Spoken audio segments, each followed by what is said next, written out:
দেখা যাক, আমি চেষ্টা করে দেখি। নর্মাল লেবার, হ্যাঁ, যে নর্মাল লেবার বলতে কিন্তু সাধারণ মানুষ মনে করে ভ্যাজিনাল ডেলিভারি। তো সকল নর্মাল ডেলিভারি বা নর্মাল ডেলিভারি ভ্যাজিনাল ডেলিভারি, আমরা যদি বলি যে সব নর্মাল ডেলিভারি ভ্যাজিনাল ডেলিভারি, কিন্তু সব ভ্যাজিনাল ডেলিভারি নর্মাল নয়। কাজে নর্মাল লেবার কাকে বলে সেটা আমাদের জানতে হবে। প্রথমে আমরা বলি যে what is labour. Labor may be defined as a series of events that takes place in the genital organs after 20 weeks of pregnancy. 20 weeks মানে অ্যাবর্শনের যে টাইমটা সেইটাকে মেনশন করে বলা হয় যে অ্যাবর্শন যদি হয় সেটাকে কিন্তু লেবার বলে না। কাজে আমাদের দেশের জন্য স্টিল 28 উইক্সকে অ্যাবর্শন বললেও বাইরে কিন্তু অ্যাবর্শনের তোমার ডেডলাইন 20 উইক্স। কাজে 20 উইক্সের পরে যে ইভেন্টস হয়, যেভাবে বাচ্চাটা বের হয়, যে after 20 weeks of pregnancy to expel the fetus, placenta and membranes out of the uterus through vaginal canal into the outer world. This is called labor. এটা হলো লেবার। এখন আমরা 20 weeks বলবো না, আমরা ধরো আর একটু 28 weeks এর পরে যদি বলি, তাহলে নর্মাল কখন হবে? এটা যদি লেবার হয়, নর্মাল লেবার কখন বলবো? নর্মাল লেবার যদি হয় তাহলে আমাদের বলতে হবে অনেকগুলো পয়েন্ট আছে। যেমন জেস্টেশনাল এইজ, আমরা জেস্টেশনাল এইজ যদি টার্ম প্রেগনেন্সি বলি বা ম্যাচিউর ফিটাস বলি, তাহলে আমরা বলবো 37 কমপ্লিটেড উইকস যদি হয় সেটা হলো টার্ম ফিটাস বা ম্যাচিউর ফিটাস, আর ওদিকে 42 উইকস পর্যন্ত। যদি not beyond 42 weeks, not before 37 weeks. তো 37 থেকে 42 উইকস, 42 উইকসের পরে সেটা পোস্ট ম্যাচিউর হয়ে যাবে। 37 থেকে 42 উইকস এটা হলো টার্ম প্রেগনেন্সি। কাজে প্রেগনেন্সিটা হতে হবে টার্ম। প্রেজেন্টেশন বাই ভার্টেক্স, আমি সামনে আসছি যে বাচ্চার ফিটাল হেডের যে ক্লাসিফিকেশন সেটা বা ডিভিশন সেটা দেখাচ্ছি পরে। Presentation must be vertex. আমরা দুটো কেফালিক অ্যান্ড পোডালিক পোল যদি প্রেজেন্ট করে, কেফালিক পোলের মধ্যে আমার ভাগ আছে ভার্টেক্স, ব্রাউ অ্যান্ড ফেস। কাজে ব্রাউ এবং ফেস এ দুটো কিন্তু মেল প্রেজেন্টেশন বলতে পারবো। প্রেজেন্টেশন হতে হবে ভার্টেক্স। তাহলে একটা হলো টার্ম প্রেগনেন্সি হতে হবে, প্রেজেন্টেশন হতে হবে vertex, and labor must be spontaneous, নিজে নিজে আল্লাহর রহমতে লেবার পেন শুরু হবে। আমরা কোনো ম্যানিপুলেশন করবো না, আমরা কোনো ইন্ডাকশন দিতে পারবো না, যেটা একদমই স্পন্টেনিয়াস লেবারে যাবে। দেন একটা অপটিমাম ডিউরেশনের মধ্যে ডেলিভারিটা কমপ্লিট হতে হবে, কোনো আনডিউ প্রলঙ্গেশন হতে পারবে না। তো সেটা হতে হবে, আমরা জানি যে 16 to 18 hours labour normal time, এই সময়ের মধ্যে ডেলিভারিটা হতে হবে। তো উইথ মিনিমাম 8 তোমার আমরা বাচ্চাকে কোনো ফর্সেপ বা কোনো ইনস্ট্রুমেন্ট অ্যাপ্লাই করবো না, তাকে জাস্ট সে স্পন্টেনিয়াস আসবে, আমরা জাস্ট তাকে ধরবো with minimum 8 and without causing any adverse effect to mother and fetus. মা এবং বাচ্চার উপরে, যে বাচ্চাটা অ্যাসফিক্সিয়েটেড হতে পারবে না, হয়তো দেখা গেল যে বাচ্চা ডেলিভারি হওয়ার সাথে সাথে কাঁদছে না, অনেকক্ষণ পরে কাঁদছে বা কাঁদুই না, তার কোনো ইনজুরি হলো, মায়ের কোনো ইনজুরি হলো, মা সিক হয়ে গেল, মার পিপিএইচ হলো, এই সমস্ত কারণ এগুলো যদি হয় তাহলে সেটাও নর্মালের মধ্যে পড়বে। তাহলে এই পয়েন্টগুলোর বাইরে কোনো ব্যত্যয় যদি হয় তাহলে সেটা কিন্তু আর নর্মাল থাকছে না। যেমন বাচ্চাকে টানা হেঁচড়া করে বের করলাম, জোর জবরদস্তি করে তাকে ইন্ডাকশন দিলাম, যা কিছুই করি না কেন ইন্টারফারেন্স যদি করি তাহলে সেটা আর নর্মাল থাকছে না। তাহলে নর্মাল লেবার হলো সেটাই। আমরা তাহলে এই পয়েন্টসগুলো মনে রাখবো যে pain must be started spontaneously at term, তার মানে 37 to 40 এর মধ্যে। প্রেজেন্টেশন মাস্ট বি ভার্টেক্স, অবশ্যই ভ্যাজাইনালি ডেলিভারি হবে উইথ মিনিমাম অ্যাসিস্ট্যান্স এক্সেপ্ট এপিসোটমি। এপিসোটমিটাকে আমরা গ্রহণ করব, এটাকে কিন্তু কোনো ইনস্ট্রুমেন্ট অ্যাপ্লাই করা যাবে না। And completed without any undue prolongation of time, that is within 16 to 18 weeks, 18 hours, and without any complication to mother and fetus. এটাই হলো নর্মাল লেবার। তাহলে এই জিনিসটা যদি পড়াই তাহলে বুঝতে হবে যে জাস্ট ফিজিওলজিক্যাল একটা ইভেন্ট, সেটা কি হয় সেটাই বলবো, এবং সেটার জন্য আমাদের কি করতে হয়, এখানে আমাদের এক্সট্রা কোনো কিছু করবো না, শুধু নর্মালি ফিজিওলজিক্যালি সে আসবে এবং সেটাকে মা যাতে খারাপ না হয়, বাচ্চা যাতে খারাপ না হয়, সেই সাপোর্টটা কিভাবে দিব ততটুকু। যে কতগুলো টার্ম একটু বলি, যে ইউটেরাইন কন্ট্রাকশন, রিট্রাকশন, সার্ভাইকাল ডিফেসমেন্ট বা ডাইলেটেশন কাকে বলে। Uterine contraction, shortening of muscle fibre which after relaxation return to its original length. With each contraction, cervix gradually dilated, and after dilatation of cervix, presenting part descends. A contraction টা কেন হয়? Contraction in an attempt to expel the product of conception. তাকে বাচ্চাকে বের করে দেওয়ার জন্য ইউট্রাসের তো একটা ফোর্স অ্যাপ্লাই করতে হবে, এই জন্য কন্ট্রাকশনটা হয়। আস্তে আস্তে প্রেশার দিয়ে বাচ্চাটাকে সামনের দিকে দিবে, এবং প্রতিটা কন্ট্রাকশনই বাচ্চা যখন পুশ করে লোয়ার সেগমেন্টের দিকে, সার্ভিসের দিকে, আস্তে আস্তে সার্ভিক্স ডাইলেট হতে থাকে। কন্ট্রাকশন আর রিট্রাকশনের মধ্যে ডিফারেন্স হলো যে কন্ট্রাকশনের পরে মাসেল ফাইবার তার আগের অবস্থায় ফিরে আসে, কন্ট্রাকশন ফলোড বাই রিল্যাক্সেশন। কিন্তু রিট্রাকশন হলো কন্ট্রাকশনের পরে যতটুকু শর্টেনিং হয়েছিল তাতে কিছুটা অংশ আর ফিরলো না, সেটা হলো রিট্রাকশন, যেটা সাস্টেইন করে থাকবে, এবং এই সাস্টেইন করার জন্যই ইউটারাসটা আস্তে আস্তে ছোট হতে থাকবে। কন্ট্রাকশনে, প্রতিটা কন্ট্রাকশনে পুশ করবে, মাথা সামনের দিকে যাবে, রিল্যাক্সেশন ব্যাক করে, কিন্তু রিট্রাকশন সেই সামনে থেকে আর যাতে ব্যাক না করে সেটাকে হোল্ড করে রাখে। কাজে contraction, relaxation and retraction simultaneously থাকে। কন্ট্রাকশনের পরে যে রিল্যাক্সেশন টোটালি ফিরে আসে না, সাম অ্যামাউন্ট রিট্রাকশন হয়ে প্রেজেন্টিং পার্টটাকে যতটুকু পুশ করলো সেইখান থেকে যাতে ব্যাক না করে সেটা ধরে রাখার জন্য retraction. Shortening of muscle fiber, which after relaxation does not return to its original length but remains shorter, which is needed to keep hold the descending part in position. And cervical effacement হলো যে সামনে ছবি আছে দেখাবো, cervical যে canal আছে, cervical ক্যানালটা cervical internal অস এবং এক্সটার্নাল অস এর মাঝখানে যে পোর্শনটা সেটা হলো সার্ভাইকাল ক্যানাল। এই সার্ভাইকাল ক্যানালটা অবলিটারেট হতে হবে, কারণ যখনই ডেলিভারি হবে cervix, lower segment, cervix, vaginal canal একটা কমন পাথওয়ে হবে, যার জন্য সেখান থেকে বাচ্চা বেরিয়ে আসবে। তাহলে সার্ভাইকাল ক্যানাল ইফেসমেন্ট বা অবলিটারেশন এখান থেকে শুরু হবে ডাইলেটেশন। ইফেসমেন্ট হলো বা টেকেন আপ বলে এটাকে। আর একটা হলো যে অনেক সময় দেখবে যে অনেকে গাইনোকোলজিস্ট বলবে যে টেকেন আপ কতটুকু হয়েছে বা ইফেসমেন্ট কতটুকু হয়েছে। এটা হলো opening up of cervical canal from above downwards, internal থেকে আস্তে আস্তে এটা খুলতে থাকবে।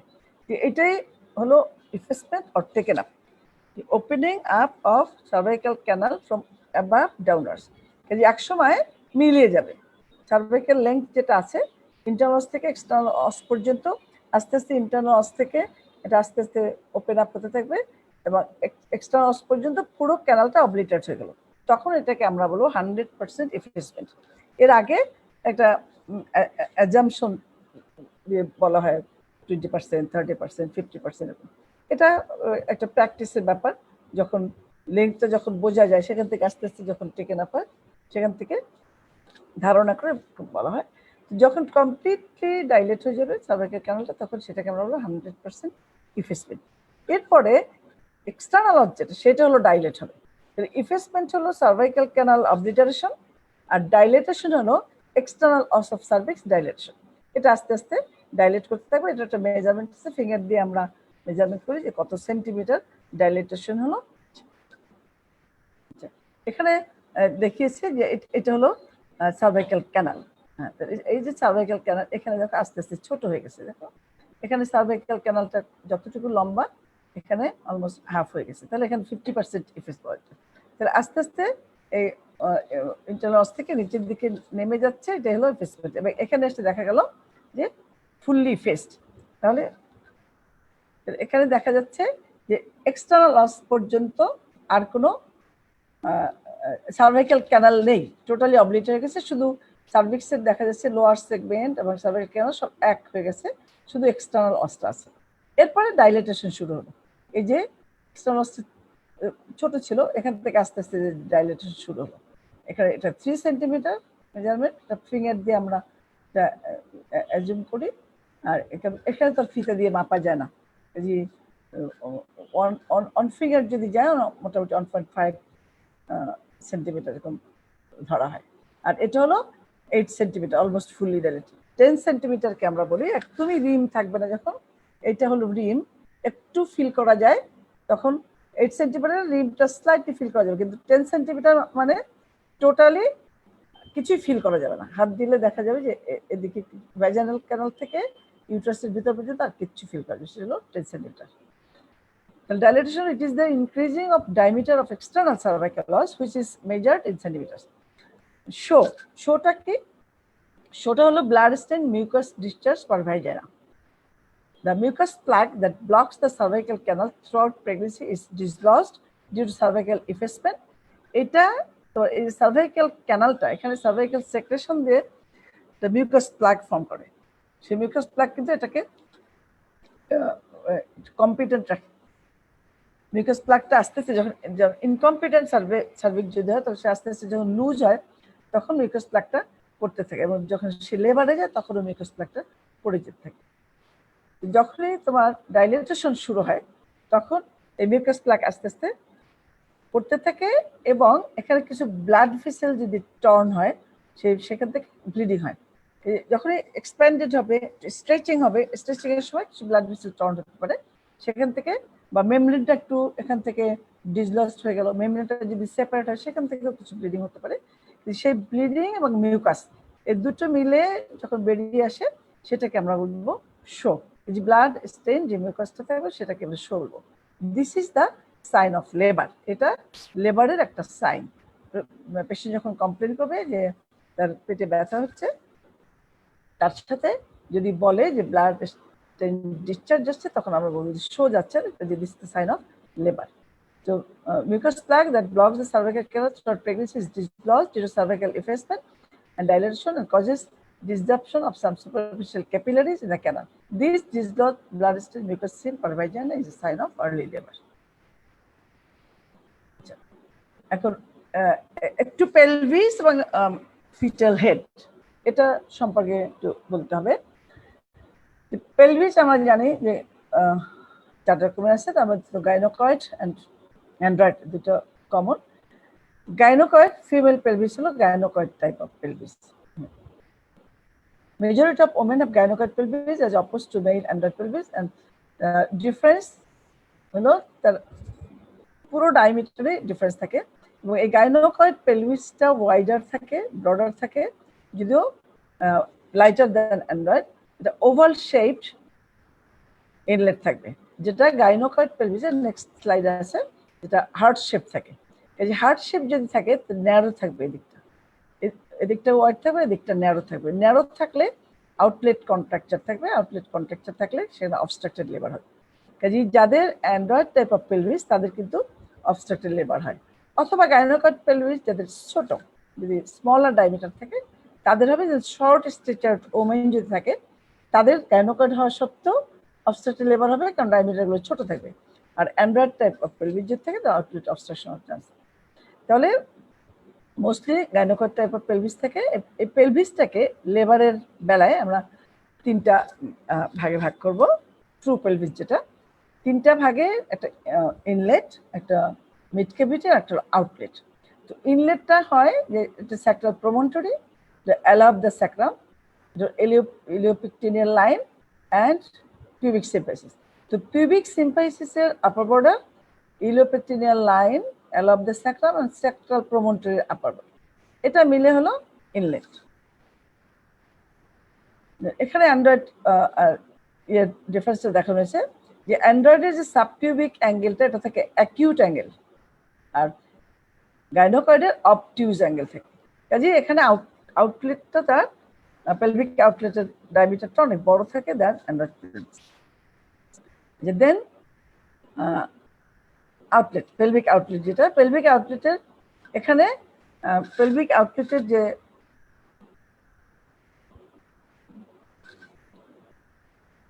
বাউন্ডারি, সেটা বাউন্ডারি হলো pubic arch, anterior border of pubic arch, lateral ischial tuberosity and sacrotuberous ligament, যেটা দেখা যাচ্ছে না এখানে, এই ফাঁকাটা কভার করা থাকে sacrotuberous ligament, sacrotuberous and sacrospinous ligament, and tuberosity আর এখানে টিপ অফ দ্য কক্সেস, এটা হলো তোমার আউটলেট।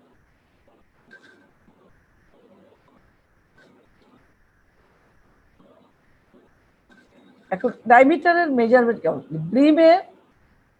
ব্রিমের যে ডায়ামিটার, 3টা ডায়ামিটারকে আমরা ধরি। একটা হলো অ্যান্ট্রোপোস্টের ডায়ামিটার, একটা ট্রান্সভার্স ডায়ামিটার, অবলিক ডায়ামিটার। এই অ্যান্ট্রোপোস্টের ডায়ামিটার, ইনলেটের অ্যান্ট্রোপোস্টের ডায়ামিটার শুরু হবে যে distance between mid point of sacral promontory, sacral প্রমোটরির মাঝখান থেকে শুরু করে তোমার upper border of inner side of pubic symphysis, pubic সিম্পাইসিসের ইনার সাইডে upper border mid point of sacral promontory, এটা হলো অ্যান্ট্রোপোস্টেরিয়র। ট্রান্সভার্স হলো দুইটা ইলিওপেক্টিনিয়াল লাইনের ফার্থেস্ট পয়েন্ট। আর অবলিক হলো একপাশের স্যাক্রোইলিয়াক জয়েন্ট থেকে তোমার ইলিওপিউবিক ইমিনেন্স পর্যন্ত আসবে। যেদিকে স্যাক্রোইলিয়াক জয়েন্ট থেকে শুরু হয় সেই দিকটাকে আমরা বলবো ওই অবলিক। যেমন রাইট স্যাক্রোইলিয়াক জয়েন্ট থেকে যদি শুরু হয় এবং অপোজিট ইলিওপিউবিক ইমিনেন্সে যায়, তাহলে আমরা বলবো সেটা রাইট অবলিক। আর লেফট স্যাক্রোইলিয়াক জয়েন্ট থেকে শুরু লেফট অবলিক। এই ডায়ামিটার গুলো যে অ্যান্ট্রোপোস্টেরিয়র যেটা, সেটা থাকে 11 সেন্টিমিটার, ট্রান্সভার্স থাকে 13 সেন্টিমিটার এবং অবলিক থেকে 12 সেন্টিমিটার। এরপরে মিড ক্যাভিটি। মিড ক্যাভিটি তোমার অ্যান্ট্রোপোস্টেরিয়র extends from midpoint of the posterior surface of the symphysis pubis, symphysis pubis mid point থেকে শুরু করে junction of second and third sacrum, এই পর্যন্ত হলো অ্যান্ট্রোপোস্টেরিয়র। ট্রান্সভার্স হলো from one lateral pelvic bone to opposite side, and oblique extends from lower end of sacroiliac joint to center of obturator membrane. এখানে obturator membrane তো visible না, একদিকে sacroiliac joint থেকে অন্যদিকে obturator membrane পর্যন্ত সব diameter গুলোই 12 সেন্টিমিটার। আচ্ছা, আউটলেট হলো অ্যান্ট্রোপোস্টেরিয়র হলো তো extends from inferior border of symphysis pubis and opposite tip of the coccyx. Transverse হলো distance between medial surface of lower end of ischial spine, ischial tuberosity, and oblique হলো distance between junction of ischiopubic ramus of one side to middle of the sacrotuberous ligament of opposite side. Again এখানে sacrotuberous ligament তো দেখা যাচ্ছে না। এটার ডায়ামিটারটা ইনলেটের ডায়ামিটারের reverse. ইনলেটের অ্যান্ট্রোপোস্টেরিয়র diameter ছিল 11, এখানে অ্যান্ট্রোপোস্টেরিয়র diameter হলো 13। ইনলেটের ট্রান্সভার্স ডায়ামিটার ছিল 13, এখানে ট্রান্সভার্স ডায়ামিটার হলো এইটা, ট্রান্সভার্স ডায়ামিটার হলো 11 আর অবলিক 12।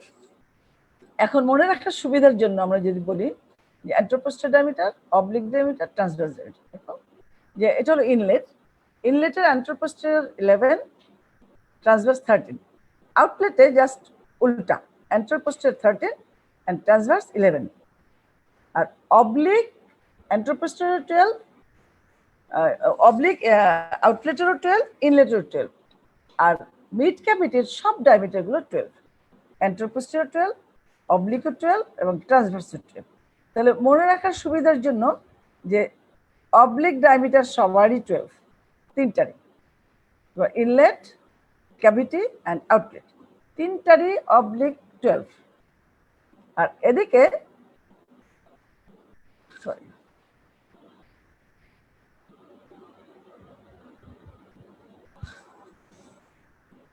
মিড ক্যাভিটির সবগুলো 12। হ্যাঁ, তাহলে অবলিক সবগুলোরই 12, আবার মিড ক্যাভিটির সবগুলো 12, অ্যান্ট্রোপোস্টেরিয়র, অবলিক এন্ড ট্রান্সভার্স। তাহলে বাকি থাকলো অ্যান্ট্রোপোস্টেরিয়র এন্ড ট্রান্সভার্স, সেটা আবার ইনলেট এবং আউটলেটের উল্টা উল্টি। ইনলেটের অ্যান্ট্রোপোস্টেরিয়র 11, আউটলেটের ট্রান্সভার্স 11, ইনলেটের ট্রান্সভার্স 13, আউটলেটের অ্যান্ট্রোপোস্টেরিয়র 13। তাহলে আমার মনে হয় যে এভাবে মনে রাখার সুবিধা হবে। এবার আসে ফিটাল হেড নিয়ে একটু বলতে হবে যে হেডের এখানে কতগুলো মার্কিং আছে, তার ফ্রন্টালি থেকে এবং পুরো হেডটাকে 3টা জোনে যেটা বলা যে ভাগ করা হয়। তো প্রথমে আমরা সুচার নিয়ে যদি বলি, যে সুচার আমরা সবাই জানি যেটা হলো যে জয়েন্ট, এটা ফাইব্রাস জয়েন্ট থাকে, সেটা হলো স্যাজিটাল সুচার, যেটা হলো অথবা এটাকে লংজিটিউডাল সুচারও বলে, যেটা দুইটা প্যারাইটাল বোনের মধ্যে কানেকশন। দেন করোনাল সুচার হলো lies between parietal and frontal বোন, সামনে ফ্রন্টাল দুইটা, পিছনে প্যারাইটাল দুইটা, এদের সাথে সংযোগ। আর তোমার ল্যাম্বার্ট সুচার যেটা হলো পিছনে অক্সিপিটাল বোন একটা, সামনে দুইটা প্যারাইটাল, এদের সাথে যে কানেকশন, এটা হলো ল্যাম্বার্ট সুচার। তাহলে sagittal suture, Lambert suture, coronal suture. পিছনে ল্যাম্বার্ট এবং স্যাজিটাল সুচারের দুটো তিনটা সুচার এখানে হলো, এই তিনটা সুচারের মধ্যে যে তিনটা যে মিটিং পয়েন্ট, সেখানে যে গ্যাপটা থাকে সেটাকে বলে পোস্টার ফ্রন্টানেলি। আর সামনে যেটা থাকে ফ্রন্টাল বোন এবং প্যারাইটাল বোন, এবং সামনে ফ্রন্টাল সুচার, দুটো ফ্রন্টাল বোনের কানেকশন এবং ফ্রন্টাল সুচার, যে ফ্রন্টাল সুচার, স্যাজিটাল সুচার এবং দুইটা করোনাল সুচার, এই চারটা সুচারের যে মিটিং পয়েন্ট সেটা হলো অ্যান্টারফ্রন্টালি। আচ্ছা, এই সুচারগুলোর সিগনিফিকেন্স কি? এটা সিগনিফিকেন্স হচ্ছে it permits gliding movement of bone on upon another. During labour দেখা যায় যে বার্থ প্যাসেজকে অ্যাকোমোডেট করার জন্য স্কেলের যে অরিজিনাল ডায়ামিটার থাকে সেই ডায়ামিটারগুলো একটু কমাতে হয়। সে কমাতে হলে তখন মানে কমে, যদি এটা সলিড থাকতো তাহলে সেই সুযোগটা থাকতো না। এটা যদি সলিড থাকতো তাহলে কখনোই ডায়ামিটার কমতে পারতো না। যেহেতু এই ফাইব্রাস জয়েন্ট আছে, এই বোন একটু গ্লাইডিং মুভমেন্ট হয়, একটার উপর একটা ওভারল্যাপ করতে পারে, তো করার ফলে একটু স্লাইটলি হলো তার ডায়ামিটারটা কমে। কাজে এই ডায়ামিটার কমার জন্য তার হয়তো ডেলিভারিতে সুবিধা হয়, এটা একটা। আর by palpating sagittal suture degree of internal rotation can be assessed. আমরা পরে আসছি যে আমরা যখন এটা যখন নামে বাচ্চাটা, তো তখন দেখা যায় যে যদি যত ফ্লেক্স হবে, তার ধরো হেডটা তার বুকের দিকে ঝুঁকে যাবে, সেটা হলো ফ্লেকশন। যত মাথাটা বুকের দিকে ঝুঁকে যাবে তত এইটা কিন্তু সামনে চলে যাবে, ফন্টানেলি বলো এবং এই স্যাজিটাল সুচার সামনের দিকে চলে আসবে। সামনের দিকে চলে এলে অ্যাক্সেসিবল হবে। তো এটা ফিল করে বোঝা যাবে যে ইন্টারনাল রোটেশন আছে একটা ইভেন্ট, সামনে বলবো যে সেটা কমপ্লিট হলো কিনা। কারণ যখন ইন্টারনাল রোটেশন কমপ্লিট হয় তখন এই ডায়ামিটারটা অ্যান্ট্রোপোস্টের পেলভিসের অ্যান্ট্রোপোস্টের ডায়ামিটার বরাবর চলে আসবে।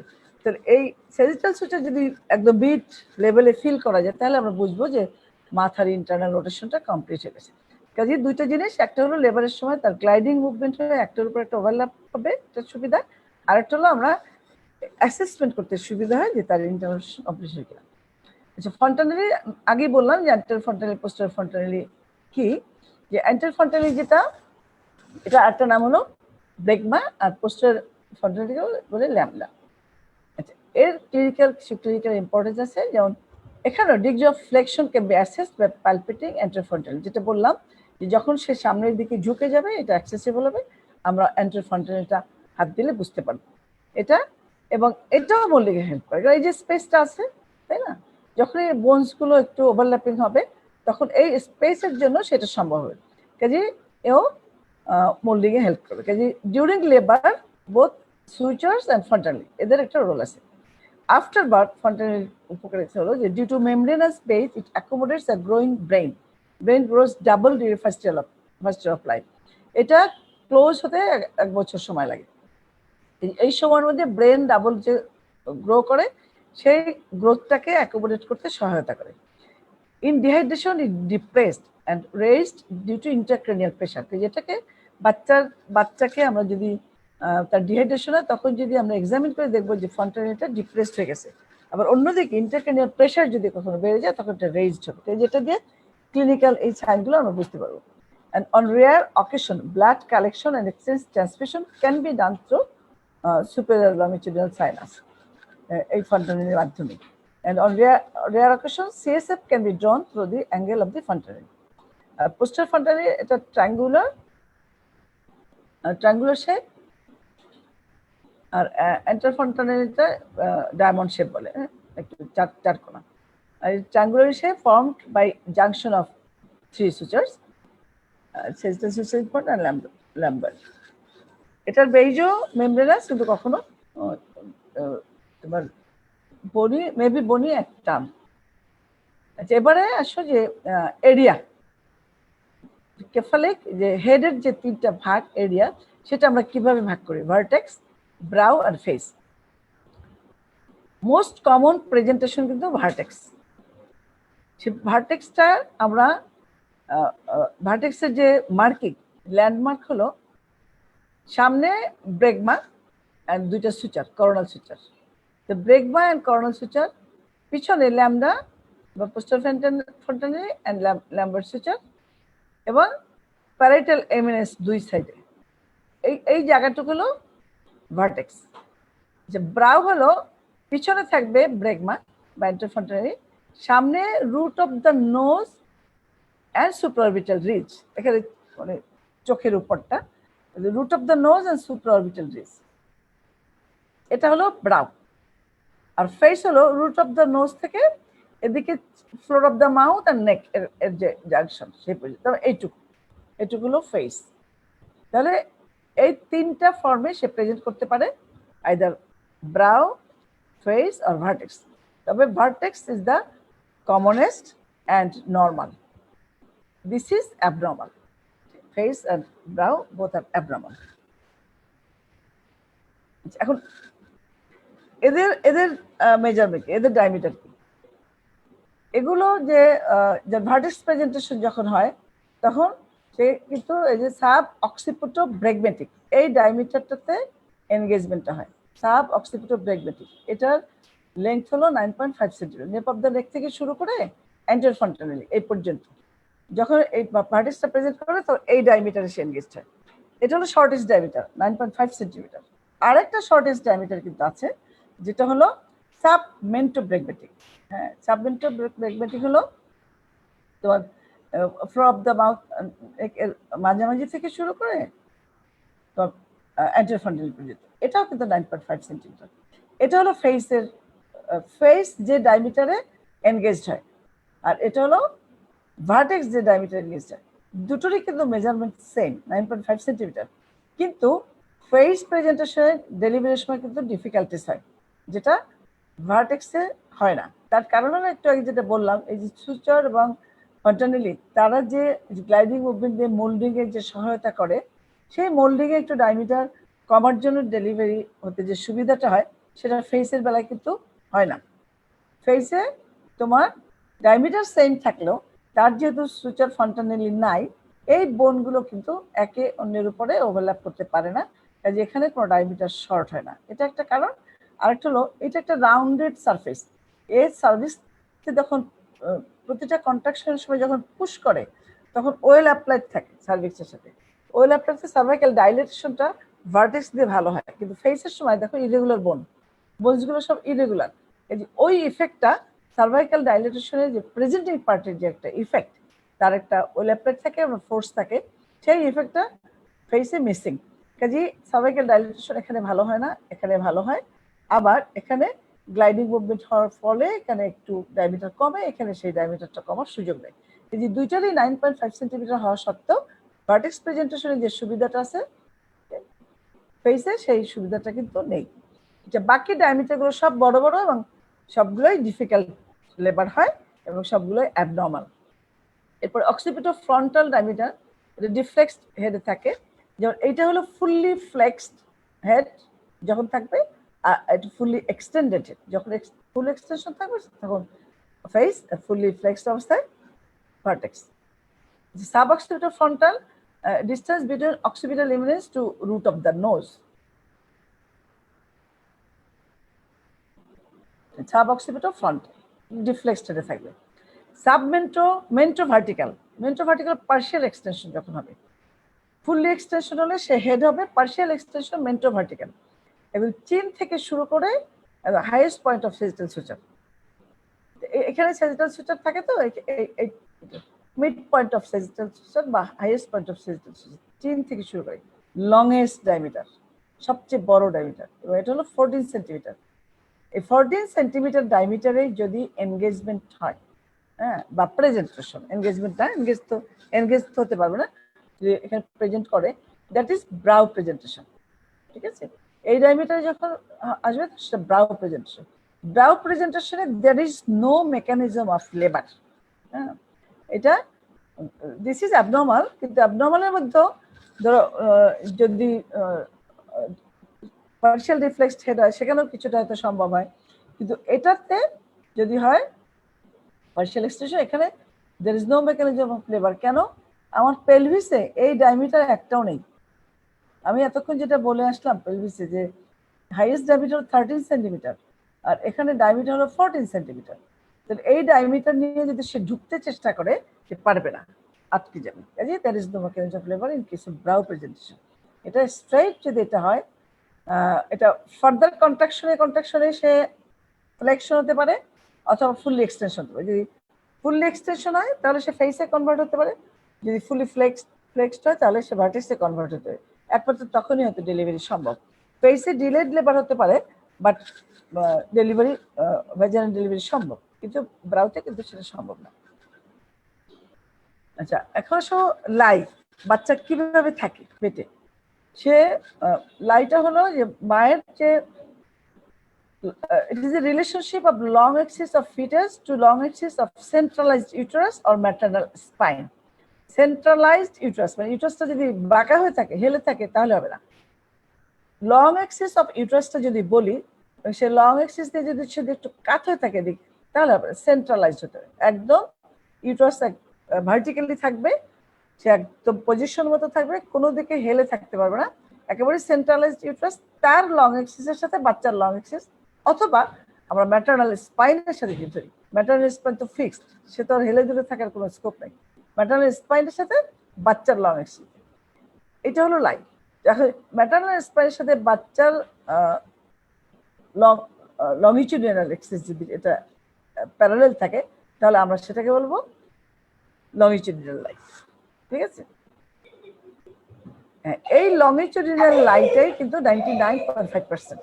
নর্মালি বাচ্চা এভাবেই থাকে, এটাই 99.5% থাকে। এছাড়া থাকতে পারে ট্রান্সভার্স লাইন। বাচ্চাটা যখন এই মায়ের স্পাইনের সাথে, মায়ের স্পাইন অথবা লং অ্যাক্সিস অফ দা ইউটারাসের সাথে যদি ধরি, তো সে একদম আড়াআড়ি আছে। তা বাচ্চার লং অ্যাক্সিসটা একেবারেই তার আড়াআড়ি হয়েছে, এটা হলো ট্রান্সভার্স লাইন। আর অবলিক হলো বাচ্চার লং অ্যাক্সিস যখন ম্যাটারনাল স্পাইন বা লংিটিউডিনাল অ্যাক্সিস অফ ইউটারাসের সাথে অবলিকলি থাকে, সেটাকে বলবো অবলিক লাইন।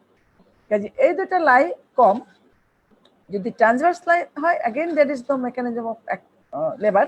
যদি অবলিক লাইন হয় তাহলে কন্ট্রাকশনে অনেক সময় দেখা যায় যে সে হয়তো ঘুরে লংিটিউডিনাল হয়ে যেতে পারে, সেটা পসিবল। হ্যাঁ, এটা যদি নর্মালি থাকে, যখনই ইউট্রাইন কন্ট্রাকশন শুরু হবে তখন হয়তো দেখা গেল লম্বা হয়ে গেল। ট্রান্সভার্স লাইতে সেটা আনইউজুয়াল। এখন প্রেজেন্টেশন, নর্মালি পোডালিক অথবা কেফালিক পোল, দুটো পোল বাচ্চার, আমরা এটাকে বলবো পোডালিক পোল, এটাকে বলবো কেফালিক পোল। এই দুইটা পোলের যে কোনো পোল থাকতে পারে। কেফালিক পোল যদি থাকে সেটা নর্মাল, এবং শুধু কেফালিক পোল না, কেফালিক পোলের ভার্টেক্স হলো নর্মাল। বাকি পোডালিক পোল যদি থাকে সেটা, এবং কেফালিক পোলের বাকি দুটো অ্যাবনর্মাল বা ম্যাল প্রেজেন্টেশন। 96% হলো ভার্টেক্স প্রেজেন্টেশন। এটা হলো কেফালিক পোলের ভার্টেক্স প্রেজেন্টেশন, দিস ইজ 96%। এটা হতে পারে অক্সিপিটো অ্যান্টেরিয়র বা লেফট অক্সিপিটাস থাকবে মায়ের পেলভিসের সামনের দিকে থাকবে, সেটা হলো নর্মাল। কিন্তু হতে পারে পেলভিসের লেফট সাইডে, এটা যদি মায়ের দিকটা ধরি তাহলে মায়ের, এটা হলো মায়ের লেফট সাইড, এটা হলো মায়ের রাইট সাইড। তাহলে হতে পারে মায়ের পেলভিসের রাইট সাইডে, মায়ের পেলভিসের লেফট সাইডে। তবে লেফট অক্সিপিটো অ্যান্টেরিয়রটাই বেশি থাকে, রাইট অক্সিপিটো অ্যান্টেরিয়র থাকতে পারে, অক্সিপিটো পোস্টেরিয়র থাকতে পারে। অক্সিপিটো পোস্টেরিয়র যদি থাকে সেটাকে আমরা বলি ম্যাল পজিশন। এই যে এটা হলো প্রেজেন্টেশন, অক্সিপুট যেটা সেটা হলো প্রেজেন্টেশন, আর মায়ের পেলভিসের সাথে যেটা সম্পর্ক সেটাকে বলে পজিশন। তাহলে মায়ের যদি পেলভিসের লেফট এবং অ্যান্টেরিয়রলি থাকে তাহলে বলবো লেফট অক্সিপিটো অ্যান্টেরিয়র, মানে মায়ের লেফট সাইডে বাচ্চার অক্সিপুট, মায়ের অ্যান্টের সেগমেন্ট। আর যদি পিছনে থাকে তাহলে অক্সিপিটো পোস্টেরিয়র। অক্সিপিট থাকলেও পিছনের দিকে পেলভিসের পোস্টেরিয়র, অক্সিপিটো পোস্টেরিয়র, সেটাকে বলবো ম্যাল পজিশন। সেটা কিন্তু ম্যাল প্রেজেন্টেশন না। ম্যাল পজিশনে একটু অসুবিধা হলো যে অক্সিপিটো অ্যান্টেরিয়র যদি থাকে, ওই যখন রোটেশন হয়, যেটা বললাম যে ইন্টারনাল রোটেশন, সেই ইন্টারনাল রোটেশনে এখানে যেটা অন 8 সার্কেল ঘুরতে হবে, ওখানে 3/8 সার্কেল ঘুরতে হবে। পিছন থেকে সামনে এসে অক্সিপিটো অ্যান্টেরিয়র মতো হয়ে তারপর সে ডেলিভারি হবে। কাজে তার 3 গুণ বেশি ঘুরতে হয়, এটা একটা অসুবিধা। সে ঘোরার জন্য যথেষ্ট ইউটেরাইন কন্ট্রাকশন ভালোভাবে থাকতে হবে, বাচ্চার সাইজটা অপটিমাম হতে হবে, তা না হলে সে পর্যাপ্ত ঘুরতে পারে না দেখে অক্সিপিটো পোস্টের পজিশনে কিছু প্রবলেম হয়। কাজে সেটাও কিছুটা অ্যাবনর্মাল, কিন্তু ম্যাল প্রেজেন্টেশনের মতো ওরকম অ্যাবনর্মাল না। তাহলে কেফালিকের এটারও ভার্টেক্স প্রেজেন্টেশন, এটা দেখো ব্রাউ প্রেজেন্টেশন, সে একদম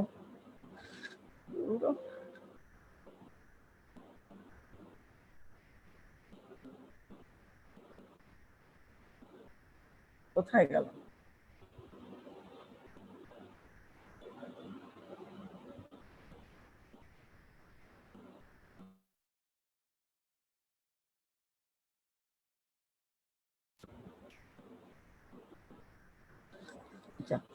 এবারে কম্পাউন্ড প্রেজেন্টেশন থাকতে পারে, when more than one part present together, ভার্টেক্সের সাথে সাথে পাশ থেকে হাত আসতে পারে, তাহলে সেগুলোকে আমরা বলি কম্পাউন্ড প্রেজেন্টেশন। আর পোডালিক যেটা, সেটা হলো ব্রিজ প্রেজেন্টেশন। দেখো পোডালিক সাইটে ব্রিজ প্রেজেন্টেশন, সব ডাউনলোড করা জিনিস তো, শুধু ডাউনলোড চলে আসতেছে। শোল্ডার প্রেজেন্টেশন যেটা ট্রান্সভার্স লাই বললাম, সে ট্রান্সভার্স লাই যদি সে যখন প্রেজেন্ট করবে, সে কিন্তু শোল্ডারটা থাকবে তার পেলভিসে, এটাকে বলে শোল্ডার প্রেজেন্টেশন যখন লাই ট্রান্সভার্স। এখন আসো আমরা লেবারে চলে যাই। সার্ভিক্সটা আগেও দেখানো হয়েছে, সার্ভিক্সের আস্তে আস্তে ডাইলেশন শর্টেনিং হতে তো ফুল ডাইলেশন পর্যন্ত চলে আসে। লেবারের কিভাবে লেবার ইনিশিয়েট হয়? স্পন্টেনিয়াস লেবার যে ইনিশিয়েট হলো, এর কতগুলো থিওরি আছে, অনেকগুলো মেকানিজম আছে। একটা হলো মেকানিক্যাল, বায়োকেমিক্যাল, বিভিন্ন ব্যাপারে। মেকানিক্যাল হলো যদি স্ট্রেচিং হয়, ওভার স্ট্রেচিং যদি হয়, যেমন কিছু কিছু স্ট্রেচিং থিওরিটা এই জন্য বিশ্বাস করা হয় যে আমরা দেখছি যে মাল্টিপল প্রেগনেন্সি বা পলিহাইড্রিয়ামনোজ যদি থাকে, তাদের দেখা যায় যে একদম টার্ম পর্যন্ত যায় না, বা ফুল টার্মের শেষের দিক যেটা বলে 42 উইকস পর্যন্ত কোনোদিনও কোনো মাল্টিপল প্রেগনেন্সি যেতে পারে না, তাদের আগে আগে ডেলিভারি হয়ে যায়। এমন আছে যে অনেক সময় প্রিম্যাচুর ডেলিভারি হয়ে যায়। কাজে স্ট্রেচিং একটা ফ্যাক্টর থাকতে পারে যে তারা লেবার ইনিশিয়েশন করার জন্য রেসপন্সিবল, মাল্টিপল প্রেগনেন্সি অথবা পলিহাইড্রিয়ামনোজ, এটা একটা আছে। আর একটু যে হরমোনাল শিফট হয়, প্রজেস্টেরন ডমিনেন্ট যখন থাকে, প্রজেস্টেরন ইউটারাসকে কুইসেন্ট রাখে, কিন্তু দেখা যায় যে প্রজেস্টেরন ফল করে রিলেটিভলি, তখন হয়তো এস্ট্রোজেনের ডমিনেন্স হয়ে যায়। এস্ট্রোজেন যে বাড়ে তা না, প্রজেস্টেরনটা ফল করার জন্য এস্ট্রোজেন ডমিনেন্স পায়। অক্সিটোসিন রিসেপ্টর সিনথেসিস করতে সাহায্য করে, অক্সিটোসিন রিসেপ্টর হয়, সেন্সিটিভ হয়, প্রোস্টাগ্ল্যান্ডিন রিসেপ্টর বাড়ে, বাচ্চার কর্টিকোট্রপিন, প্লাসেন্টা থেকে কর্টিকোট্রপিন, বিভিন্ন জায়গা থেকে এই তোমার লেবার ইনিশিয়েশনের ফ্যাক্টরগুলো এসে লেবার ইনিশিয়েট করে। তো লেবার যে শুরু হলো, সেটা তাহলে পেশেন্ট কি কমপ্লেন করবে? পেশেন্ট বলবে যে পেট ব্যথা হচ্ছে তার। পেট ব্যথা হলে, পেটে ব্যথা তো অনেক কিছুর জন্য হতে পারে, ওখানে ইউটারাস আছে, ব্লাডার আছে, রেকটাম, হ্যাঁ, ইন্টেস্টাইন আছে, যে কোনো কিছুর জন্যই কিন্তু লোয়ার অ্যাবডোমিনাল পেইন হতে পারে।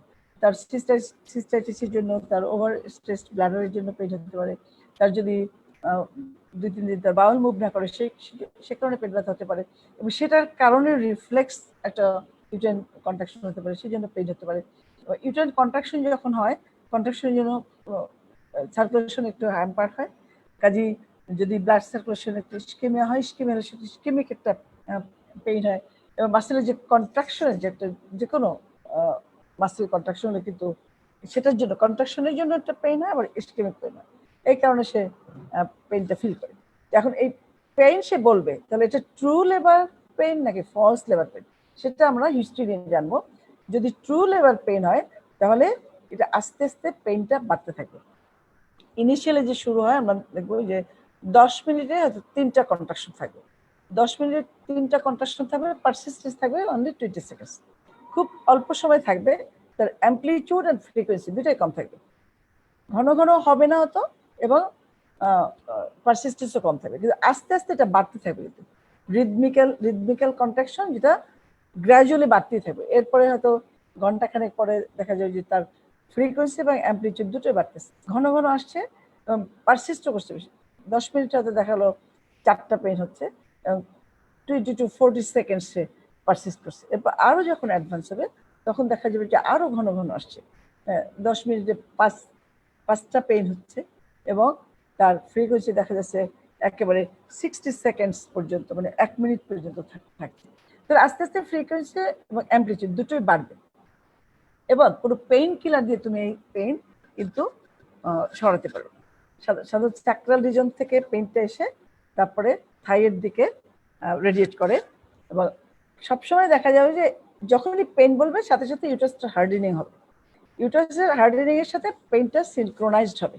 তাহলে ইউটারাসের হার্ডেনিং এর সাথে পেইন সিনক্রোনাইজ থাকবে এবং আস্তে আস্তে পেইন বাড়তে থাকবে। এটা এবং কোনো পেইন কিলার দিয়ে কমবে না, এরকম যদি বলে, আমরা হিস্ট্রি যদি জানতে পারি তাহলে বুঝবো যেটা লিভার পেইন। তার সাথে অ্যাসোসিয়েটেড থাকবে প্রেজেন্স অফ শো, যেটা বললাম, যেহেতু বলবে যে আমার এবং এমনও হতে পারে যে এখনো ব্লাড স্টেইন ডিসচার্জ আসে না, শুধু মিউকাসটা পড়লো, দইয়ের ছাকার মতো একটা জিনিস যাবে। যে মিউকাস প্লাক যেটা থাকে সেটা সাদা থাকে এবং সেটা দইয়ের চাকরা চাকরা দইয়ের ছাকার মতো জিনিসটা আসবে। সেটাও যদি বলে তাহলে বুঝবো যে ইনিশিয়েশন অফ লিভার। এরপর ব্লাড ভেসেল টর্ন না হওয়া পর্যন্ত ব্লাড আসবে। এরপরে তো যখন কোনো ব্লাড ভেসেল টর্ন হলো তখন তার সাথে মিক্সড হয়ে এই ব্লাড মিক্সড মিউকাসটা পড়বে। তাহলে এটা হলো সাইন অফ লিভার। এটা আমরা হিস্ট্রি শুনে বুঝবো। এক্সামিন করলে আমরা দেখবো যে bag of water, cervical investment থাকতে পারে, সার্ভাইকাল ডাইলেটেশন থাকতে পারে এবং ব্যাগ অফ ওয়াটার থাকবে। যে অ্যামনিওটিক মেমব্রেন যেটা থাকে সেটা যেহেতু সার্ভিক্স ওপেন হয়ে গেল, সার্ভাইকাল ক্যানাল ওপেন হয়ে গেছে, এক্সটার্নাল অস্টাল ওপেন হয়ে গেছে, তখন পানি সহ ব্যাগটা কি করবে, একটু প্রেসারে গ্র্যাভিটেশনের জন্য শেষের দিকে ঝুলে যাবে। কাজে এই ব্যাগ অফ ওয়াটারটা আমরা ফিল করবো যে অ্যামনিওটিক মেমব্রেনটা বাল্জ হয়ে আছে। কাজে এটা দিয়ে আমরা বুঝবো পেশেন্ট ইজ ইন লেবার। এটা যদি ফলস পেইন হতো তাহলে কি হতো, দেখা যেত যে তার পেইন হচ্ছে ঠিকই, ইউটারাস সাথে হার্ডেনিং হচ্ছে কিন্তু কোনো রিলেশন নাই। তার পেইন হচ্ছে হয়তো পেইনের সাথে ইউটারাস হার্ডেনিং হচ্ছে না, একটা হলো হতে পারে, অথবা যখন হার্ডেনিং হচ্ছে তখন কোনো পেইন নেই, দেখো ইট ইজ ইরিটেবল জাস্ট। হ্যাঁ, লেবারের মতো ওরকম কোনো সিনক্রোনাইজড পেইন নেই এবং তার পেইন একই রকম মনোটোনাস পেইন, কোনো রকম বাড়ছে না, রিদমিক্যালি যে ধীরে ধীরে বাড়বে সেরকম বাড়ছে না, মানে 2 ঘন্টা ধরে একই রকম পেইন আছে এবং পেইন কিলার দিলে এই পেইনটা সাবসাইড করে যাবে। তাকে যদি আমি তাকে কোনো অ্যান্টিস্পাসমোডিক দেই বা কোনো এনএসআইড দেই, সেগুলো দিলে তার ব্যথাটা কমে যাবে and not associated with this symptoms or science. যেমন তার কোনো শো থাকবে না এবং তুমি যদি পিভি করো তাহলে দেখবা যে cervix tubular soft, pregnant uterus তো সফটই থাকবে, সফট আছে but tubular cervix, there is no effacement, no dilatation and no bag of water. কাজে এই সাইনগুলো থাকবে না। এটা দিয়ে আমরা বুঝবো patient whether she is in labour or not. এখন আসলে লেবারের কি ভাগ, লেবারের 3টা স্টেজ, মানে 4টা 4th স্টেজও বলে।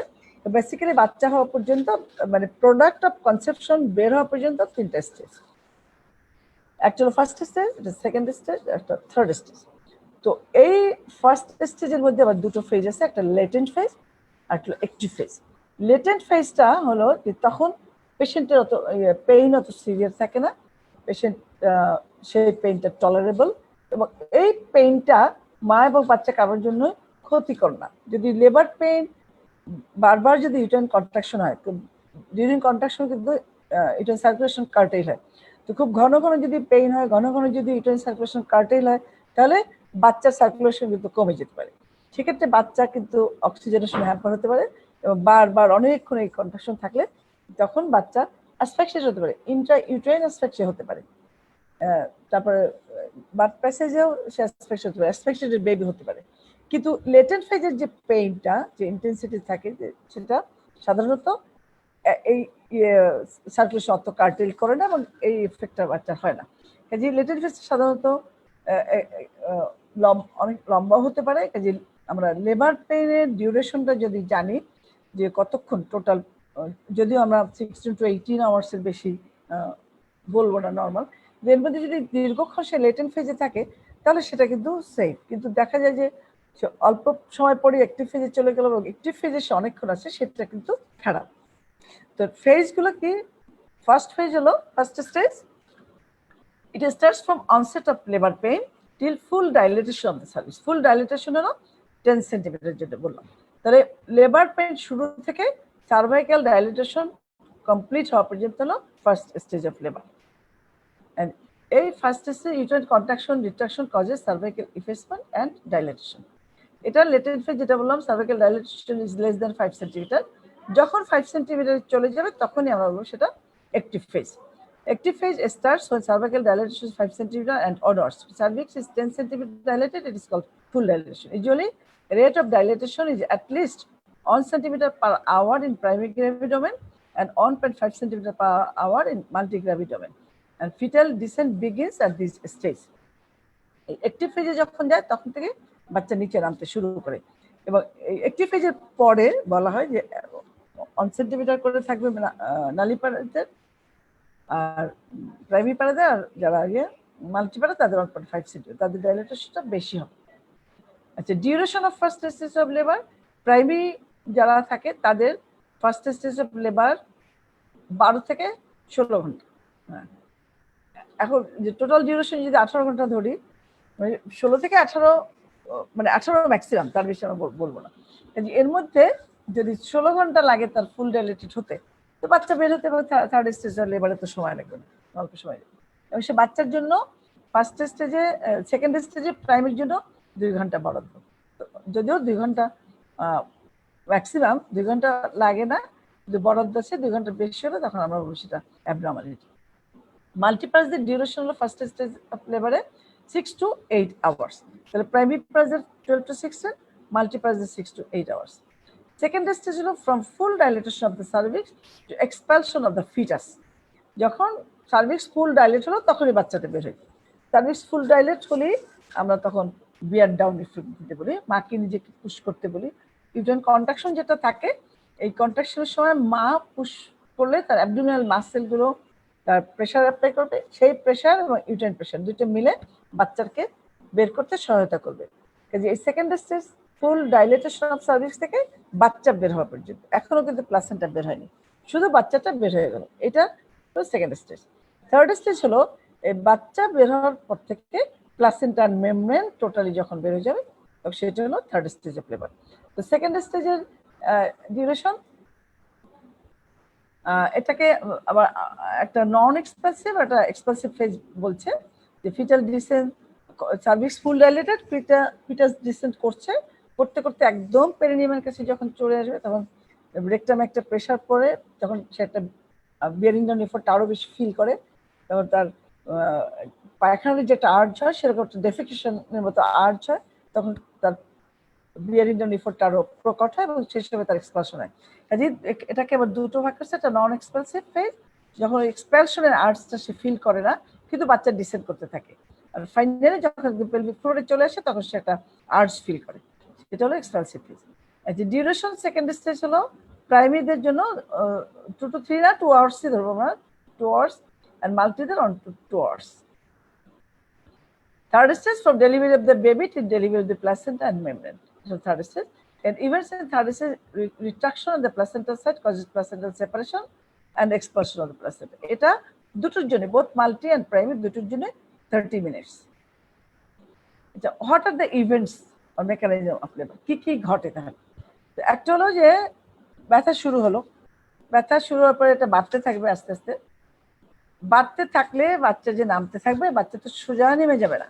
হ্যাঁ, বার্থ প্যাসেজটা তো একটা অ্যাবনর্মাল জায়গা, তাই না? কতগুলো বনি একটা কেস, সেই বনি কেসের মধ্যে দিয়ে একটা প্যাসেজ, তো সে প্যাসেজটা একদম স্ট্রেট ফরওয়ার্ড না, যে বাচ্চা একদম ভার্টিক্যালি চলে আসে, যার জন্য কতগুলো মেকানিজম হয়, যেটা এই পেলভিসের সাথে অ্যাডাপ্ট করে সে নামবে। হ্যাঁ, তার মানে পাহাড়ি রাস্তায় তোমরা যদি যেয়ে থাকো, সেটা হলো ওই রকম পাহাড়ি রাস্তা আমাদের দেশে নাই, এটা দার্জিলিং যদি কেউ যেয়ে থাকো, অথবা পাকিস্তানের মাড়ি, এই দুটো জায়গা আছে, সেই পাহাড়ি রাস্তাগুলো ভীষণ বাঁকাতারা। ওই বাঁকাতারা রাস্তার মধ্যে সে ড্রাইভার খুব কায়দা করে ঘুরিয়ে ফিরে তারপর গাড়ি চালায়, যদি স্ট্রেট লাইনে যেভাবে গাড়ি চালায় তাহলে খাদিয়ে পড়ে যাবে। তো এটা খুব স্ট্রেট লাইন না যে সে আসতে পারবে, সে ওই রকম সে কায়দা করে কিভাবে নামবে, সেটাই হলো মেকানিজম অফ লেবার। এটা যারা বের করেছে, কিভাবে বের করেছে জানি না, যে কেমন করে ইন্টারনাল রোটেশনের সময় মাথা কতটুকু ঘুরলো পেলভিসের সাথে, খুবই দুরূহ ব্যাপার এই মেকানিজম বের করা। তাহলে প্রথমে হবে বাচ্চার এনগেজমেন্ট, তার যে ওর যে হেডের ডায়ামিটার সেটা পেলভিসের ইনলেটে সে ফিক্স হবে। এনগেজমেন্ট যখন হবে তখন তোমার 2/5 অফ হেড ঢুকে যাবে, সেটা হলো এনগেজমেন্ট। মানে ফিক্স হওয়া হলো যে যখন ব্রিমের মধ্যে মাথাটা ঢুকলো সে হয়তো ফিক্স হলো, কিন্তু 2/3 যখন 2/5 যদি আমরা 2/5 যখন ঢুকে যাবে তখন আমরা বলবো সেটা এনগেজমেন্ট। এনগেজমেন্ট হওয়ার পরে ডিসেন্ট অ্যান্ড ফ্লেকশন, যে ডায়ামিটারে এনগেজ হোক না কেন আস্তে আস্তে সে আরো ফ্লেক্স হতে থাকবে। তারপরে নামবে এবং কন্টিনিউয়াস নামার সাথে সাথে কন্টিনিউয়াস আরো ফ্লেক্স হতে থাকবে। এরপরে ইন্টারনাল রোটেশন, তার বাচ্চার যে তার লংজিটিউডিনাল যে ডায়ামিটারটা, সেই ডায়ামিটারটা পেলভিসের অ্যান্ট্রোপোস্টেরিয়র ডায়ামিটারের সাথে আসার জন্য তার সে তো বাঁকা হয়েছিল যখন তোমার লেফট অক্সিপিটাল হোক বা রাইট অক্সিপিটাল অ্যান্টেরিয়র হোক, সে যখন প্রেজেন্ট করছে মাথাটা কিন্তু বাঁকা হয়েছিল। সেটাকে সোজা হয়ে আসার জন্য যে রোটেশনটা হবে এটাকে বলে ইন্টারনাল রোটেশন। এই ইন্টারনাল রোটেশনটা তার কমপ্লিট হলো কিনা সেটা আমরা তখন হাত দিয়ে বুঝতে পারবো যে স্যাজিটাল সূচক এবং অ্যান্টেরোফ্রন্টাল সোজা বরাবর পাই, তাহলে বুঝবে ইন্টারনাল রোটেশন কমপ্লিটেড। এই ইন্টারনাল রোটেশন যদি কমপ্লিট না হয় তাহলে দেখা যাবে সে ট্রান্সভার্সলি ওখানে অ্যারেস্ট হয়ে যেতে পারে মিড ক্যাভিটি। এটা কমপ্লিট হবে আর ফার্দার ডিসেন্ট হতে হবে, ফার্দার ডিসেন্ট হয়ে এরপর হবে ক্রাউনিং।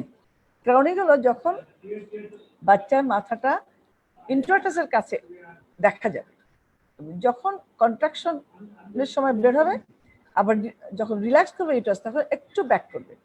কিন্তু ক্রাউনিং যখন হবে তখন কন্ট্রাকশনের পরে যে রিল্যাক্সেশন হবে, ইউটারাস তো রিল্যাক্স হয় তাই না, টাইম টু টাইম কন্ট্রাকশনের পর একটু একটু রিল্যাক্স হবে, যখন আবার তার প্লাসেন্টাল সার্কুলেশন বলো বা মায়ের এক্সজশন সব সেখান থেকে রিলিভ দিবে। তো ক্রাউনিং যখন হবে তখন এটা ফিক্সে থাকবে ইন্ট্রাটাস, ওখানে কন্ট্রাকশনের পরে ইউটারাস যে রিল্যাক্স হলো তখন কিন্তু আর ব্যাক করবে না, এইটাকে আমরা বলবো ক্রাউনিং।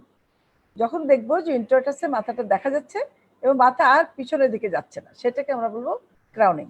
এরপরে এই সময় আমরা মাকে বলবো তার যে পুশ যেটা দিতে, এর আগে কিন্তু যেটা বললাম যে এর আগে এক্সপালসিভ ফোর্স কিন্তু তার আসবেও না এবং দিতেও আমরা বলবো না, তখন পুশ করলে লাভ হবে না, আরো ডিসেন্ট হতে হবে। কাজে যখন ক্রাউনিং হবে তখন তাকে বলবো যে ইউটারাইন কন্ট্রাকশনটা যখন হবে সেই সময় তাকে বলবো পুশ করতে, বিয়ার ডায়ামিটারটা দিতে। তখন বাচ্চার মাথাটা বের হয়ে যাবে বাই এক্সটেনশন। বাচ্চার মাথা কিন্তু ওই ফ্লেক্স স্টেজে আবার বের হবে না, তখন তার যে ডায়ামিটারে বেরোতে সুবিধা হবে সেটা মাথাটা এক্সটেনশন হতে হবে, ফুললি এক্সটেনশন হবে। এই এক্সটেনশনের সময় সে যে বের হবে তখন পেরিনিয়াম থিন হয়ে যায়। এই টোটাল প্রসিজারের সাথে সাথে আস্তে আস্তে তার কিন্তু পেরিনিয়ামও রিল্যাক্স হয়ে গেল। রিল্যাক্স না হলে বাচ্চা তো বের হতে পারবে না। টোটাল সব লিগামেন্ট রিল্যাক্স হয়ে গেল, মাসেল রিল্যাক্স হবে, সব রিল্যাক্স হয়ে পেরিনিয়াম রিল্যাক্স হয়ে গেল, থিন হয়ে যাবে। তখন এক্সটেনশনের সময় আমাকে একটা গার্ড দিতে হবে। পেরিনিয়ামে গার্ড যদি না দেয়, চট করে টিয়ার হয়ে যায়, যে টিয়ারটাকে প্রিভেন্ট করার জন্য আমরা তখন গার্ড দিব। আর যদি দেখি যে গার্ড দেওয়ার পরও আসছে না মাথা, যে থ্রেটেন টু টিয়ার, আমি গার্ড দিচ্ছি তারপরেও মাথা আসছে না, ন্যারো ইন্টারটাসটা এবং টিয়ার হয়ে যাওয়ার মতো একটা সম্ভাবনা আছে, তখন আমরা তাহলে একটা এপিসিওটমি দেব। হ্যাঁ, সেটা মিডিও ল্যাটারাল হতে পারে বা ভার্টিক্যাল হতে পারে, মিডলাইন হতে পারে, মিডিও ল্যাটারাল হতে পারে। কাজেই থ্রেটেন টু টিয়ার যদি হয়, আমি গার্ড দিয়েও দেখছি যে গার্ডের পরেও তার একটা টিয়ার হওয়ার সম্ভাবনা আছে অথবা মাথাটা বের হচ্ছে না, তখন আমরা এপিসিওটমি দেব। এক্সটেনশন হয়ে বাচ্চাটা বের হয়ে গেল, এরপরে হবে রেস্টিটিউশন। যে যখন ইন্টারনাল রোটেশন হলো তখন তার টুইস্টিং হয়। ইন্টারনাল রোটেশন হয় তার বডিটা তো তার নড়তে পারছে না, বডিটা একইভাবে আছে, মাথাটা রোটেট করলো। যখন মাথাটা রোটেট করলো তখন বডির সাথে একটা টুইস্টিং হলো, বাচ্চার মাথাটা যখন বের হয়ে গেল তখন এই আনটুইস্টিং হওয়ার জন্য যে মুভমেন্টটা সেটাকে বলে রেস্টিটিউশন। এরপরে এক্সটার্নাল রোটেশন, সেম সাইডে সে আরো একটু মুভ করবে, সেটাকে বলে এক্সটার্নাল রোটেশন। এই এক্সটার্নাল রোটেশনের পরে এই যে ইভেন্টগুলো দেখানো হয়েছে এখানে আস্তে আস্তে নামলো, যে এইটা হলো তার যে তার ইন্টারনাল রোটেশন যখন কমপ্লিট হয়ে গেল, হ্যাঁ এটা ইন্টারনাল রোটেশন কমপ্লিট হয়ে গেল, যেখানে একটু স্লাইটলি কাত হয়ে আছে, স্লাইট কাত হয়ে থাকলেও কিন্তু বের হবে না। এখানে একদম সোজা হয়ে গেল, যে সেজিটাল ফিচার ফ্রন্টাল দেখানো হয়েছে, একদম সোজা হয়ে গেল।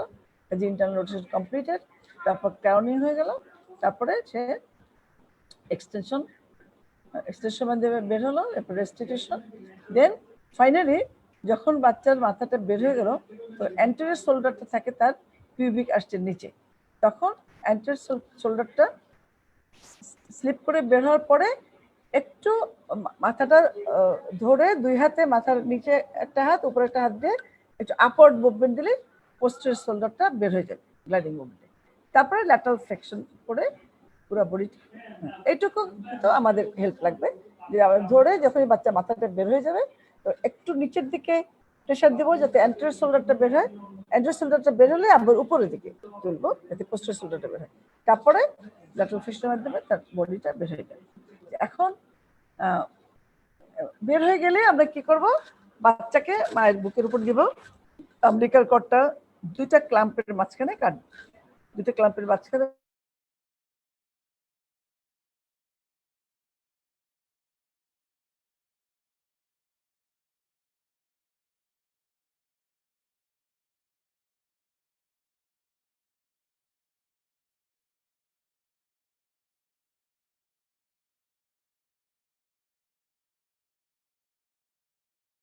ম্যানেজমেন্টের দরকার নেই, শুধু তার মুখে যে সেক্রেশন থাকলে সেটা একটু মুছে দিলাম, মুছে দিয়ে দিলাম, কর্ড ক্ল্যাম্প করলাম, কর্ড ক্ল্যাম্প করে থার্ড স্টেজে তাকে active management of third stage করা হয়। সাধারণত দু রকম আছে, একটা ক্লাসিক্যাল একটা অ্যাক্টিভ ম্যানেজমেন্ট বলে। আমরা অ্যাক্টিভ ম্যানেজমেন্ট করি, সেটা হলো বাচ্চার শোল্ডারটা যখন বের হয় তখনই তাকে অক্সিটোসিন 10 মিলিগ্রাম আইএম দিয়ে দিই, অক্সিটোসিন না থাকলে আর্গুমেন্টিনও দেওয়া যায় বা প্রোস্টাগ্ল্যান্ডিন সাইটোমিস সেটা দেওয়া যায়, অক্সিটোসিনটা আমরা প্রেফার করি। দেওয়ার সাথে সাথে হয় কি যে কন্ট্রাকশনটা ফার্মলি রিট্রাকশন হয়ে প্লাসেন্টা সেপারেট হয়ে যায়, সেপারেট বাচ্চা বের হওয়ার সাথে সাথে অনেক সময় দেখা যায় প্লাসেন্টা বের হয়ে গেল। যদি না হয় তখন আমরা কর্ডটাকে ধরে একটু ডাউনওয়ার্ড অ্যান্ড ব্যাকওয়ার্ড প্রেশার দেবো, আর ডান হাতে বাম হাতটা থাকবে তার পিউবিক সিম্পেসিসের উপরে অ্যাবডোমেনে থাকলে সেখান থেকে আপওয়ার্ড ট্রাকশন দেবো বাম হাত দিয়ে, যেটাকে বলে কাউন্টার ট্রাকশন। কাজে কর্ড ট্রাকশন অ্যান্ড অ্যাবডোমেনে কাউন্টার ট্রাকশন দিলে আস্তে প্লাসেন্টাটা বের হয়ে যাবে। পরে দেখাচ্ছে ছবি আছে, তারপর চেক করব। এখন আমি একটু, এগুলো কোনোটাই আমার না, সব ডাউনলোডেড ভিডিও এবং কপিরাইট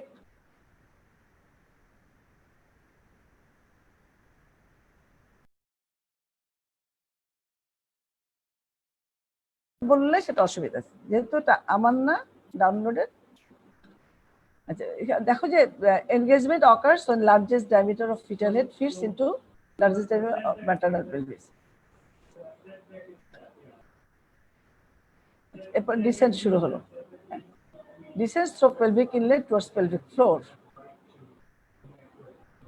ডিসেন্ট কেন হয়? Uterine contraction, amniotic fluid pressure and abdominal muscle contraction, এগুলো নিয়ে আস্তে আস্তে সে ডিসেন্ট হলো। ফার্দার ফ্লেকশন, ডিসেন্টের সাথে সাথে flexion comes into contact with pelvic floor, cervical flexion occurs. This allows the presenting part fetus subexudative regulating. In this patient, fetal scale has smaller diameter. আস্তে আস্তে যখন ফুল ফ্লেকশন যখন হবে তখন সাবঅক্সিপিটাল রেগুলেটিংটা হবে। এরপরে এই যে ইন্টারনাল রোটেশন শুরু হলো, শুরু হয়ে যে ইন্টারনাল রোটেশনটা তার কমপ্লিট হয়ে গেল। সরি, ওর সামনে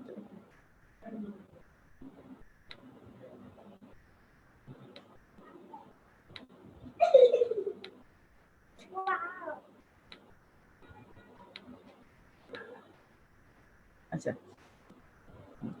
এই যে তার দেখো তার লংজিটিউডিনাল ডায়ামিটারটা চলে আসছে, ইন্টারনাল রোটেশনটা কমপ্লিট হয়ে গেছে।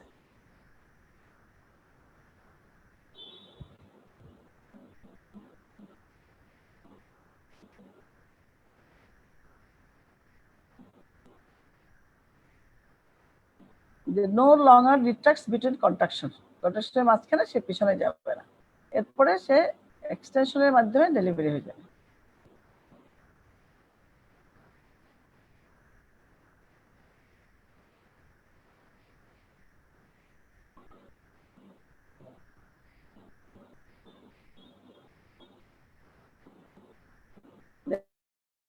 রেস্টিটিউশন এবং সেম দিকে আবার এক্সটার্নাল রোটেশন। যে অ্যান্টেরিয়র শোল্ডারটা বের করছে,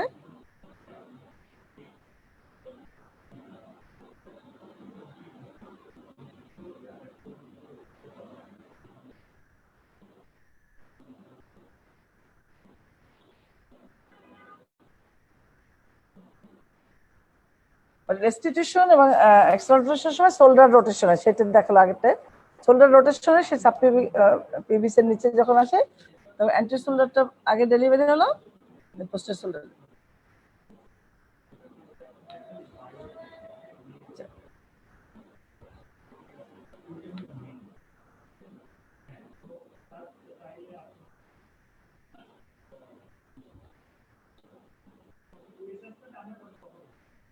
এখানে আস্তে আস্তে ইন্টারনাল অসটা তার যে এফেসমেন্ট হচ্ছে আস্তে আস্তে সেটা দেখানো।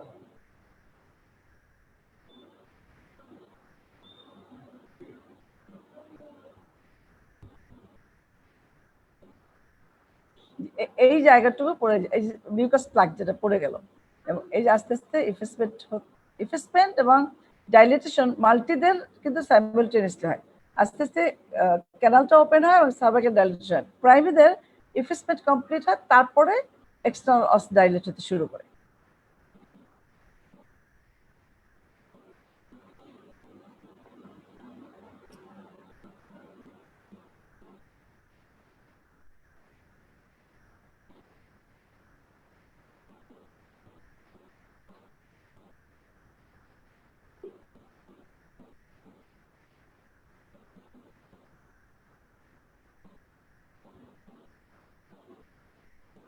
আস্তে আস্তে যদি মেমব্রেনটা রাপচার হয়ে যায় বা লাইকার বের হয়ে যায়, আস্তে আস্তে ইউটারাস তখন আরো রিট্রাক্ট করে ছোট হতে থাকে।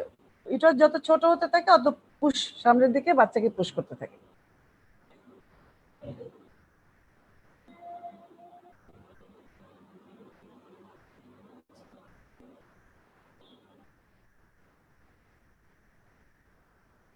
Crowning of fetal head. তো এপিসোটমি দেখাচ্ছে যে মিডুলেটারাল আর মিডলাইন এপিসোটমি যদি দেয় সেটা দেখালো।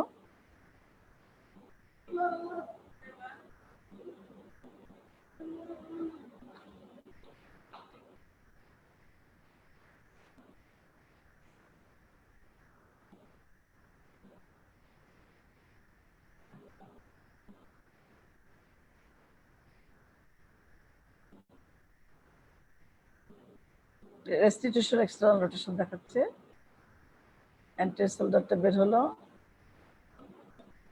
এবার একটু ওপর দিকে মুভমেন্ট হলে পোস্টেরিয়র শোল্ডারটা।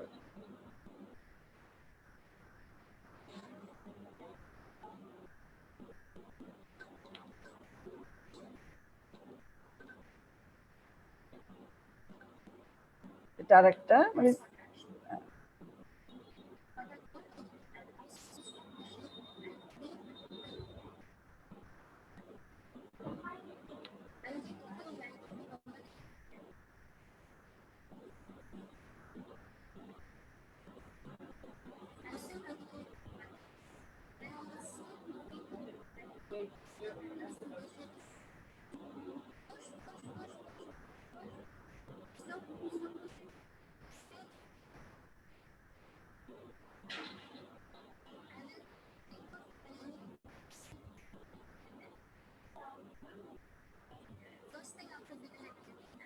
আচ্ছা হ্যাঁ, একটা যে আমলিক্যাল কর্ডটা চেক করতে হবে, বাচ্চা মাথাটা বের হওয়ার সাথে সাথে কর্ডটা থাকলে সেটাকে স্লাইডিং করে উপর থেকে সরিয়ে নিতে হবে।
প্লাসেন্টা ডেলিভারি যেটা বললাম যে বাচ্চা বের হয়ে গেল, তারপরে হাত দিয়ে একটু প্যালপেট করে দেখলো যে আরো কিছু আছে কিনা, বা অনেক সময় আনডায়াগনোজড মাল্টিপল প্রেগনেন্সি থাকতে পারে, কাজে ইউটারাসের সাইজটা একটু দেখলো এবং ইউটারাস কন্ট্রাকশনে হেল্প করবে।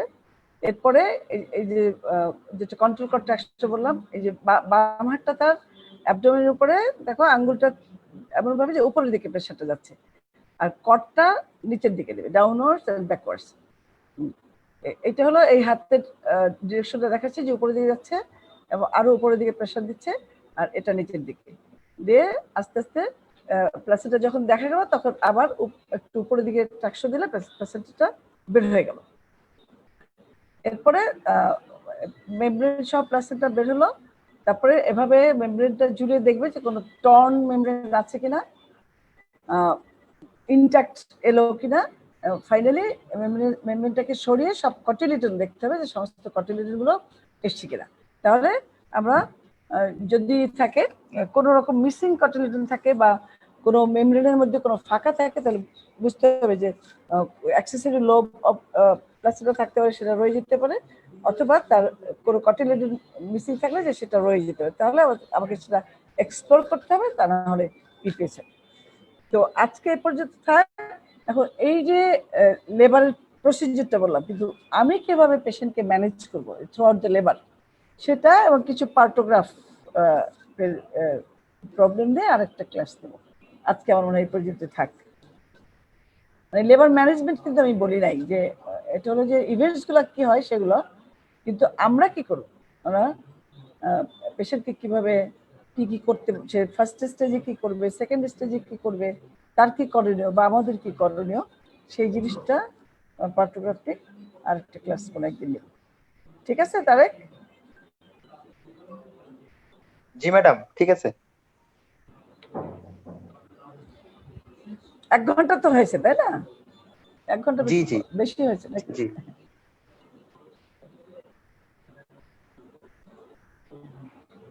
তো ঠিক আছে, শেষ করে। জি জি জি ম্যাডাম, জি।